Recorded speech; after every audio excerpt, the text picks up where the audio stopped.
খেতে বসে গেছো? একদম। এই আর দেখো এই দেখো আজকে কি আছে আমাদের আইটেমে, স্পেশালি মায়ের জন্য। মা নিয়েছে দেখো। হ্যাঁ পরিমাণটা দেখেছো তো? পরিমাণটা দেখা। আর বাচ্চাও এর থেকে বেশি না, যাই হোক। আচ্ছা, আমাদের আজকে হ্যাপি মাদার্স ডে, সকলেই জানো। তো এই জন্য আজ দিদার মনে হয়েছে যে চলো আজ রান্না করবো না, আজকে আমরা একটু বাইরে থেকেই খাবো। তো কি খাবো? দিদা একটু বিরিয়ানি রাতের ডিনারটার জন্য। হ্যাঁ মামা। তো এই জন্য আমাদের ডিনারের জন্য আমরা প্ল্যান করলাম যে ঠিক আছে হ্যাঁ বিরিয়ানি আনবো, বিরিয়ানি খাবো। তো আমরা তিনজনে বসে পড়েছি, দেখতেই পাচ্ছ। সাথে ঘরে আমরা চিকেন করলাম। কিছু তো দিয়ে একটা খেতে লাগে, শুকনো শুকনো ভালো লাগে। তো মা বিরিয়ানিটা খেয়ে দেখো। তুমি খেয়ে দাও, তুমি খাও, তুমি খাও।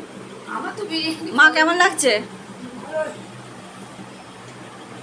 মা কিছু বলো, আজকে তুমি কেমন আনন্দ পেলে? খুবই আনন্দ পেলাম। কেক, একটা ট্রে, দুটো কেক, তারপরে আবার মাংস, বিরিয়ানি। আজকে দিনটা খুবই আনন্দ পেলাম। প্রতিদিনই মাদের জন্যই থাকে, মা ছাড়া আমরা হচ্ছে অচল।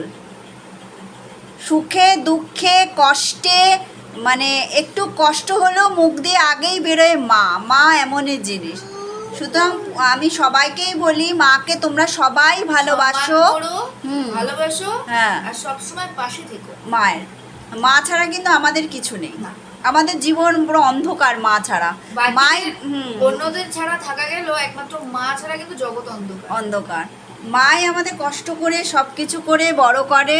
সেই মাকে সবাইকেই বলছি, সবার উদ্দেশ্যেই বলছি, মাকে তোমরা সবাই ভালোবাসো, সবাই সম্মান করো। মা কিন্তু মারা কোনো মাই আর কিচ্ছু চায় না তাদের সন্তানদের কাছ থেকে, শুধু এইটুকু ভালোবাসা।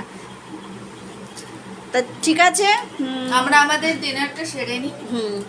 আবার নেক্সট ভিডিওতে দেখা হবে। Please like, comment and share. ঠিক আছে, টাটা। টাটা করে দিয়েছে আমাদের ছোট মাম্মাম, টাটা করে দিয়েছে। টাটা। আজকের দিনে আনন্দ। দুটো কেক, একটা নাতি এনেছে কেক, একটা মেয়ে এনেছে। ইভেন আমি না গিফটও করেছি দুজনকে, শাড়ি গিফট করেছি। সরি আমি দেখাতে পারিনি গো, সরি, একদম ভুলে গেছি। মেয়ে কিন্তু আমাকে এবং আমার মাকে ওর তরফ থেকে কিন্তু দুজনকে দুটো শাড়ি দিয়েছে। সত্যি আমি সরি, এক্সট্রিমলি সরি, আমি দেখাতে ভুলে গেছি গো। ঠিক আছে, খাক, শান্তিমনে খাক। আমি এখানে ভিডিওটা এখানেই স্টপ করে দিচ্ছি, আবার পরে দেখা করব। Bye, good night.